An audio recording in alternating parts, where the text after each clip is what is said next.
जय हिंद दोस्तों, कैसे हैं आप सब। तो आशा करते हैं आप सब अच्छे होंगे। हम लोग आज पढ़ेंगे संविधान के महत्वपूर्ण अनुच्छेद पढ़ेंगे। आप लोग जानते होंगे कि जो अनुच्छेद है ये कितना इम्पोर्टेंट बनता है ये प्रश्नों के लिए। तो यहाँ पर देखिए हम लोग आज जो अनुच्छेद है उसको कंप्लीट कर लेंगे। आप लोग हमारे साथ अंत तक जुड़े रहिए। यहाँ पर हम लोग का इस सेट में यहाँ पर हम लोग 65 प्रश्न लिए हैं। तो यहाँ पर हम लोग आधा घंटा या फिर 30-35 मिनट में हम लोग इसको कंप्लीट कर लेंगे। चलिए हम लोग देखते हैं। देखिए यहाँ पर पहला जो प्रश्न है, पहला प्रश्न है कि संविधान सभा द्वारा अंतिम रूप से पारित संविधान में कुल कितने अनुच्छेद तथा अनुसूचियां हैं। यहाँ पर अंतिम रूप से पारित अनुच्छेद और अनुसूचियों की संख्या कितनी है। तो यहाँ पर जो है 395 अनुच्छेद है और 8 अनुसूचियां हैं। यहाँ पर राइट आंसर सी हो जाएगा। चलिए दूसरा प्रश्न यहाँ पर हम लोग का है कि वर्तमान समय में भारतीय संविधान में गणना की दृष्टि से कुल कितने अनुच्छेद और अनुसूचियां हैं। यहाँ पर गणना की दृष्टि से अनुच्छेद और अनुसूचियां पूछा गया है। तो यहाँ पर आपका जो राइट आंसर होगा 395 अनुच्छेद है और यहाँ पर 12 अनुसूचियां। यहाँ पर जो 4 अनुसूचियां है ये जोड़ी गई है। ठीक, चलिए अगला प्रश्न है कि वर्तमान में भारतीय संविधान में धाराओं की कुल संख्या। यहाँ पर धाराओं की संख्या देखिए, यहाँ पर धारा बोलिए या अनुच्छेद बोलिए दोनों एक ही बात है। यहाँ पर 395 होता है। चलिए अगला प्रश्न है, चौथा नंबर है कि संविधान के किस अनुच्छेद में यह अंकित है कि इंडिया अर्थात भारत राज्यों का एक संघ है। ठीक, यहाँ पर किस अनुच्छेद में यह वर्णित किया गया है कि जो भारत है यह राज्यों का संघ है। तो यह वर्णित किया गया है आपका अनुच्छेद 1 में, अनुच्छेद प्रथम में। आप लोग राइट आंसर एक कर लीजिएगा। बहुत ही इंपॉर्टेंट प्रश्न है, आप लोग देखते चलिएगा, बहुत ही आपको यहाँ पर मज़ा आने वाला है। चलिए हम लोग का पांचवा प्रश्न है कि संविधान के अनुच्छेद 1 में भारत को क्या कहा गया है। तो अनुच्छेद 1 में भारत को क्या कहा गया है, राज्यों का संघ कहा गया है। यहाँ पर राइट आंसर डी हो जाएगा। चलिए अगला प्रश्न है, छठा नंबर है कि भारतीय संविधान के किन अनुच्छेदों में नागरिकता संबंधी प्रावधान है। तो नागरिकता संबंधी जो प्रावधान है ये अनुच्छेद 5 से 11 में। यहाँ पर राइट आंसर बी कर लीजिएगा। चलिए अगला प्रश्न यहाँ पर हम लोग का 7वां नंबर प्रश्न है, निम्नलिखित में से किन अनुच्छेदों के द्वारा भारतीय संविधान नागरिकों को मूल अधिकार निश्चितता प्रदान करता है। यानी कि जो मूल अधिकार ये प्रदान करता है किस अनुच्छेद के तहत। तो यह प्रदान करता है अनुच्छेद 12 से 35 के द्वारा। यहाँ पर आपका राइट आंसर क्या हो जाएगा, यहाँ पर जो राइट आंसर हो जाएगा अनुच्छेद 12 से यहाँ पर देखिए 35 तक। ठीक, चलिए अगला पॉइंट यहाँ पर हम लोग का क्या है, प्रश्न है कि नौकरियों तथा शैक्षणिक संस्थाओं में समाज के कमजोर वर्ग के लिए आरक्षण उपलब्ध कराने के लिए केंद्र सरकार को संविधान का कौन सा अनुच्छेद अधिकार प्रदान करता है। यहाँ पर कमजोर वर्ग देखिए, समाज के कमजोर वर्ग के लिए आरक्षण जो उपलब्ध कराया जाता है तो यह कराया जाता है यहाँ पर अनुच्छेद 16 के तहत। यहाँ पर राइट आंसर बी हो जाएगा। अगला प्रश्न यहाँ पर हम लोग का 9वां नंबर प्रश्न है कि भारत के संविधान का निम्नलिखित में से कौन सा अनुच्छेद अस्पृश्यता उन्मूलन करता है तथा किसी भी रूप में इसके आचरण का निषेध करता है। यह कौन सा अनुच्छेद करता है। तो यह जो अनुच्छेद करता है यहाँ पर अनुच्छेद 17 है। इसमें राइट आंसर सी हो जाएगा, अनुच्छेद 17 आर्टिकल 17।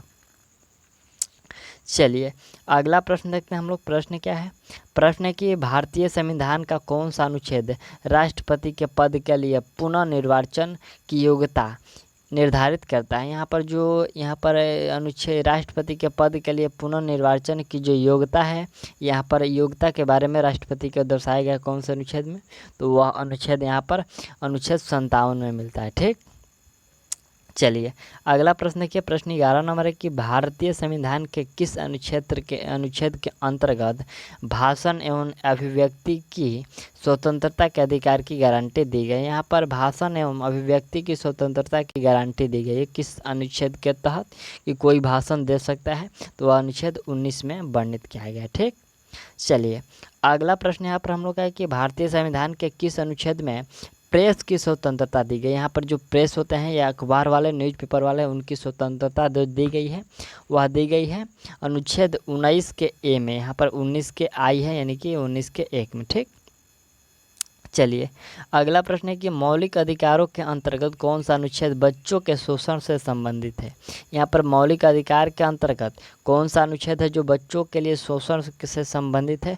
तो वह अनुच्छेद 24 है। ठीक, यहाँ पर राइट आंसर डी हो जाएगा। देखिए ये जो प्रश्न है आपको CS यहाँ पर 2005 में ये जो प्रश्न है पूछा गया। ठीक, चलिए अगला प्रश्न है हम लोग का कि भारतीय संविधान के किस अनुच्छेद में अल्पसंख्यकों के हितों के संरक्षण की व्यवस्था है। यहाँ पर जो अल्पसंख्यक वर्ग है उसके हितों का संरक्षण की जो व्यवस्था है किस अनुच्छेद में है, तो यह जो व्यवस्था की गई है, यह जो अनुच्छेद यहाँ पर 29 में की गई है। ठीक है, यहाँ पर राइट आंसर 29 हो जाएगा, अनुच्छेद आर्टिकल 29।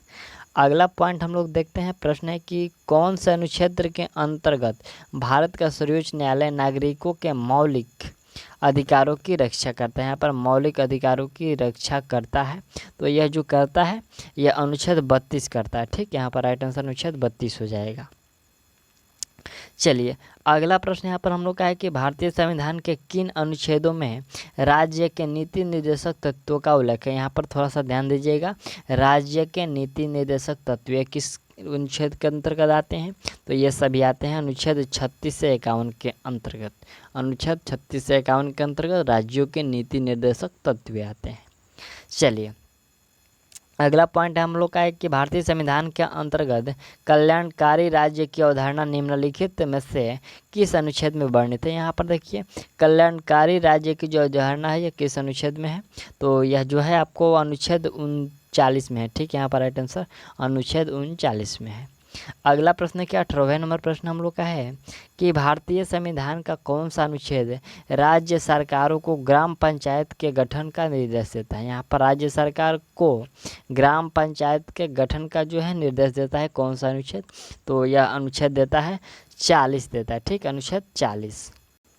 अगला प्रश्न है हम लोग का 19 नंबर प्रश्न है कि 42वें संशोधन द्वारा, यहाँ पर 42वें संविधान संशोधन द्वारा संविधान के किस अनुच्छेद में मौलिक कर्तव्यों को जोड़ा गया था। ठीक है, यहाँ पर मौलिक कर्तव्यों को जोड़ा गया था, तो 51 के ए में जोड़ा गया था। यहाँ पर आपका राइट आंसर बी हो जाएगा, 51 के ए में जोड़ा गया था।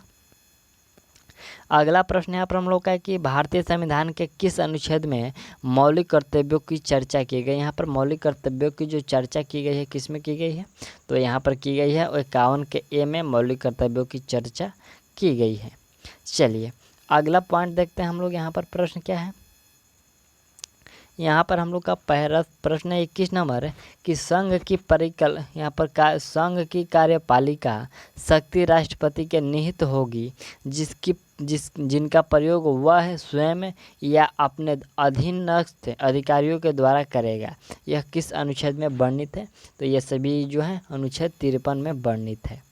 अगला प्रश्न क्या 22 नंबर है कि भारत के संविधान के किस अनुच्छेद के अंतर्गत भारत के राष्ट्रपति पर महाभियोग चलाया जा सकता है। महाभियोग राष्ट्रपति पर चलाया जा सकता है, यह किस अनुच्छेद के अंतर्गत, तो यह जो है 61 के अंतर्गत। यहाँ पर जो अनुच्छेद 61 के अंतर्गत महाभियोग यानी कि राष्ट्रपति को कोई कारणवश हटाया जा सकता है। ठीक, चलिए अगला प्रश्न क्या हम लोग का है कि संविधान के किस अनुच्छेद में उपराष्ट्रपति पद का प्रावधान किया गया है। यहाँ पर उप राष्ट्रपति पद का प्रावधान जो किया गया है किस अनुच्छेद में किया गया है, तो यह जो किया गया है अनुच्छेद 63 में किया गया। ठीक है, यहाँ पर याद रखिएगा उपराष्ट्रपति का जो पद है अनुच्छेद 63 के अंतर्गत। अगला प्रश्न 24 नंबर है कि संविधान के किस अनुच्छेद के अंतर्गत मंत्रीगण सामूहिक रूप से लोकसभा के प्रति उत्तरदायी हैं। यहाँ पर मंत्रीगण जो है लोकसभा के प्रति उत्तरदायी है, ये किस अनुच्छेद के अंतर्गत, तो ये सभी जो है अनुच्छेद 75 के अंतर्गत। यहाँ पर राइट आंसर डी हो जाएगा, सी हो जाएगा। ठीक, चलिए अगला पॉइंट देखते हैं। प्रश्न हम लोग का है कि संविधान का कौन सा अनुच्छेद मंत्रिपरिषद के गठन के बारे में आधारभूत नियम निर्धारित करता है। यानी कि जो मंत्रिपरिषद का गठन होता है वो किस अनुच्छेद के अंतर्गत होता है, तो वह अनुच्छेद 75 के अंतर्गत होता है। ठीक है, यहाँ पर राइट आंसर सी कर लीजिए। अगला प्रश्न क्या प्रश्न कि भारत के महान्यायवादी की नियुक्ति के संबंध में अनुच्छेद कौन सा है। यहाँ पर जो भारत के महान्यायवादी हैं इनकी नियुक्ति के संबंध में कौन सा अनुच्छेद है, तो इनके नियुक्ति के संबंध में अनुच्छेद जो है वह अनुच्छेद 76 है। यहाँ पर राइट आंसर आप लोग सी कर लीजिएगा, अनुच्छेद 76 है। चलिए अगला पॉइंट देखिए, प्रश्न हम लोग का 27 नंबर प्रश्न है कि कौन सा अनुच्छेद संसद के 2 अधिवेशनों के बीच 6 माह के अंतराल की अनिवार्यता का उल्लेख करता है। यहाँ पर 6 माह के अंतराल की अनिवार्यता का जो उल्लेख करता है यह किस अनुच्छेद के अंतर्गत करता है, तो यह अनुच्छेद आपको 85 के अंतर्गत करता है। ठीक, अगला प्रश्न है कि राष्ट्रपति संविधान के किस अनुच्छेद के अंतर्गत लोकसभा को भंग कर सकता है। ठीक, जो राष्ट्रपति होते हैं संविधान के किस अनुच्छेद के तहत यह लोकसभा को भंग कर सकते हैं। तो यह भंग यानी कि भंग मतलब यहाँ पर अनुच्छेद 85 के अंतर्गत ये कर सकते हैं। भंग मतलब उसको त्रुटि यहाँ पर क्या बोलते हैं, रद्द कर सकते हैं।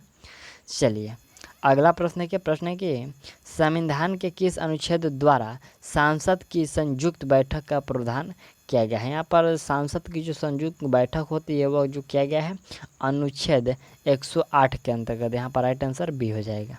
चलिए अगला प्रश्न हम लोग का 30 नंबर है कि लोकसभा एवं राज्यसभा के संयुक्त अधिवेशन के विषय में प्रावधान संविधान के किस अनुच्छेद में किया गया है। यहाँ पर संयुक्त अधिवेशन का जो विषय है किस अनुच्छेद के अंतर्गत आता है। तो यह सभी अनुच्छेद 108 के अंतर्गत आता है। यहाँ पर राइट आंसर बी हो जाएगा। चलिए अगला प्रश्न है कि संविधान के किस अनुच्छेद में धन विधेयक की परिभाषा दी गई है। धन विधेयक की परिभाषा है बहुत ही इंपॉर्टेंट प्रश्न, ये VVI प्रश्न है। यहाँ पर धन विधेयक की जो परिभाषा आपको देखने को मिलती है ये अनुच्छेद 110 में मिलता है। ठीक, चलिए अगला प्रश्न हम लोग का यहाँ पर है कि भारतीय संविधान का कौन सा अनुच्छेद भारत के संचित कोषों से संबंधित है। यहाँ पर संचित कोषों से जो संबंधित है वो कौन सा अनुच्छेद है। तो वह अनुच्छेद यहाँ पर 112 के यहाँ पर 29, 146 के 3 और यहाँ पर अनुच्छेद 148 के 6 ये उपयुक्त में से सभी हो जाएंगे जो संचित कोष से संबंधित है। ठीक, चलिए अगला प्रश्न हम लोग का है कि भारतीय संविधान का निम्नलिखित में से कौन सा अनुच्छेद भारत के राष्ट्रपति में अध्यादेश जारी करने की शक्ति प्रदान करता है। यहाँ पर अध्यादेश जारी करने की जो शक्ति प्रदान करता है वह अनुच्छेद आपका 123 है। अगला प्रश्न देखिए, प्रश्न हम लोग का कि संविधान के किस अनुच्छेद में सर्वोच्च न्यायालय के न्यायाधीश पर महाभियोग चलाए जाने का प्रावधान है। यहाँ पर सर्वोच्च न्यायालय के न्यायाधीश पर महाभियोग चलाए जाने का जो प्रावधान है वह प्रावधान यहाँ पर अनुच्छेद 124 में है। ठीक, यहाँ पर राइट आंसर 124 हो जाएगा। चलिए अगला प्रश्न देखिए, प्रश्न है कि राष्ट्रपति सर्वोच्च न्यायालय से संविधान के किस अनुच्छेद के अंतर्गत परामर्श ले सकते हैं। यानी परामर्श ले सकते हैं ये किस अनुच्छेद के तहत। तो यह ले सकते हैं 143 के अंतर्गत। यहाँ पर राइट आंसर आपका डी हो जाएगा, अनुच्छेद 143 के तहत। चलिए अगला पॉइंट देखिए हम लोग का है कि सर्वोच्च न्यायालय अपने द्वारा सुनाए गए किसी निर्णय का अध्यादेश का पुनरावलोकन कर सकता है। यह व्यवस्था संविधान के किस अनुच्छेद में वर्णित है। यह व्यवस्था संविधान के किस अनुच्छेद में वर्णित है। तो यह सभी जो वर्णित है यह आपको वर्णित किया गया है अनुच्छेद 137 के अंतर्गत। ठीक, चलिए अगला प्रश्न देखिए, प्रश्न है कि संविधान के निम्नलिखित में से किस अनुच्छेद में यह व्यवस्था की गई है कि उच्चतम न्यायालय द्वारा विनिश्चित विधि भारत के राज्य क्षेत्र के भीतर सभी न्यायालयों पर अवध कर होगी। यहाँ पर अवध कर होगी यह किस अनुच्छेद के तहत की गई है। तो यह जो अनुच्छेद यहाँ पर 141 के अंतर्गत की गई है। क्या की गई है। तो विनिश्चित विधि भारत के राज्य क्षेत्र के भीतर सभी न्यायालयों पर अवध कर होगी। ठीक, अगला प्रश्न देखिए, प्रश्न की भारतीय संविधान में सर्वोच्च न्यायालय तथा उच्च न्यायालय, देखिए सर्वोच्च न्यायालय तथा उच्च न्यायालय को न्यायिक पुनरावलोकन की शक्ति प्रदान की गई है जिसका आधार है। यहाँ पर देखिए सर्वोच्च न्यायालय और उच्च न्यायालय को जो पुनरावलोकन की जो शक्ति प्रदान की गई है किस अनुच्छेद के अंतर्गत। तो यह अनुच्छेद 32 के अंतर्गत। यहाँ पर राइट आंसर अनुच्छेद 32 हो जाएगा।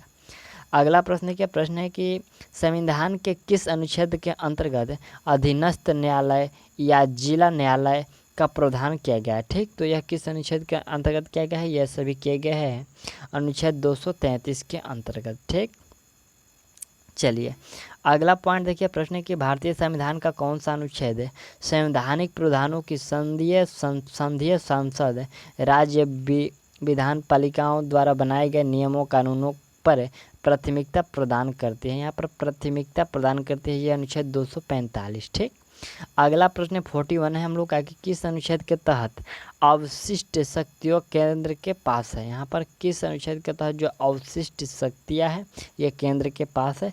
तो यह सभी जो है ये अनुच्छेद 248 के अंतर्गत है। ठीक, चलिए अगला प्रश्न है कि राज्य द्वारा प्रार्थना करने पर भारत की सांसद और उन राज्यों के किस अनुच्छेद के अंतर्गत कानून बना सकती है। यहाँ पर क्या बोलते हैं, प्रार्थना करने पर सांसद की उन राज्यों के लिए किस अनुच्छेद के अंतर्गत यह कानून बना सकती है।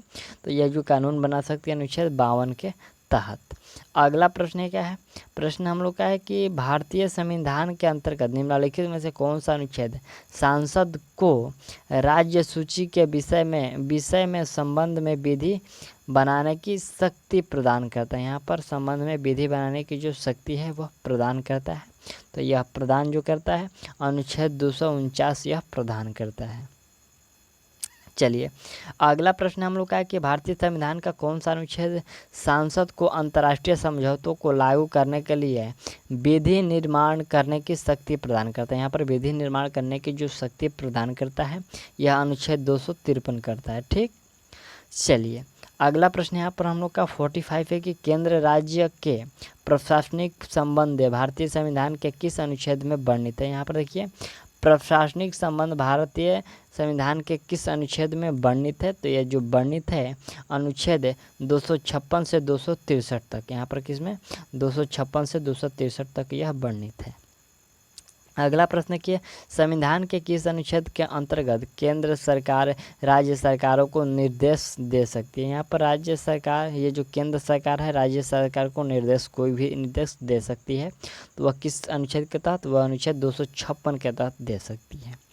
चलिए अगला पॉइंट देखिए 47 नंबर प्रश्न की अंतर्राज्यीय परिषद के गठन का प्रावधान संविधान के किस अनुच्छेद के अंतर्गत किया गया है। ठीक, यह किस अनुच्छेद के अंतर्गत किया गया है। तो यह जो किया गया है अनुच्छेद 263 के अंतर्गत किया गया है। ठीक, अगला प्रश्न क्या 48 नंबर प्रश्न है कि भारतीय संविधान के किस अनुच्छेद के अंतर्गत वित्त आयोग का गठन प्रावधान है। यहाँ पर जो वित्त आयोग का गठन है यह किस अनुच्छेद के अंतर्गत आता है। तो यह अनुच्छेद 280 के अंतर्गत आता है। आप लोग याद रखिएगा वित्त आयोग का जो गठन है अनुच्छेद 280 के अंतर्गत आता है। चलिए अगला प्रश्न हम लोग देखते हैं। यहाँ पर हम लोग का प्रश्न 49 नंबर प्रश्न है कि संपत्ति का अधिकार संवैधानिक अधिकार है यह बताया गया है। देख यहाँ पर थोड़ा सा याद रखिएगा, बहुत ही इंपॉर्टेंट प्रश्न है कि जो संपत्ति का अधिकार है यह संवैधानिक अधिकार है यह बताया गया है। किस अनुच्छेद में बताया गया है। तो देखिए यह जो बताया गया अनुच्छेद 300 के क में बताया गया। ठीक, यह अनुच्छेद 300 के क में बताया गया है। अगला प्रश्न क्या, प्रश्न है कि भारतीय संविधान के किस अनुच्छेद में नौसैंगिक न्याय के प्रसिद्ध सिद्धांत सुनवाई के आधार पर अधिकार का समावेश किया गया। ठीक, ये जो समावेश किया गया अनुच्छेद आपको 311 के अंतर्गत किया गया। ठीक, अगला प्रश्न है कि भारतीय संविधान के कौन सा अनुच्छेद नई अखिल भारतीय सेवा की स्थापना का प्रावधान करता है। यहाँ पर नई अखिल भारतीय सेवा जो स्थापना है इसका जो प्रावधान करता है यह अनुच्छेद 312 करता है। अगला प्रश्न की प्रश्न हम लोग का कि संविधान के किस अनुच्छेद द्वारा लोकसभा को संरक्षण प्रदान किया गया है। यहाँ पर लोकसभा को जो संरक्षण प्रदान किया गया है किस अनुच्छेद के अंतर्गत। तो यह किया गया है अनुच्छेद 311 के अंतर्गत। ठीक, चलिए अगला पॉइंट देखिए 53 नंबर प्रश्न है कि भारत संविधान के किस अनुच्छेद के द्वारा संघ और राज्यों के लिए लोक सेवा आयोग का प्रावधान किया गया है। ठीक, यहाँ पर संघ और राज्यों के लिए जो लोक सेवा आयोग का प्रावधान किया गया है यह किस अनुच्छेद के अंतर्गत किया गया है। तो यह अनुच्छेद 315 के अंतर्गत किया गया है। अगला प्रश्न देखा जाए, प्रश्न हम लोग का है कि संविधान का अनुच्छेद 312 संबंधित है। तो ये 312 जो संबंधित है अनुच्छेद ये किससे संबंधित है। तो यह जो संबंधित है अखिल भारतीय सेवाओं से। यहाँ पर राइट आंसर आपका ए हो जाएगा। ठीक, चलिए अगला प्रश्न है कि संघ लोक सेवा आयोग के कार्यों का उल्लेख किस अनुच्छेद के अंतर्गत है। यहाँ पर देखिए संघ लोक सेवा आयोगों का जो कार्य है ये उसका उल्लेख किस अनुच्छेद के अंतर्गत आता है।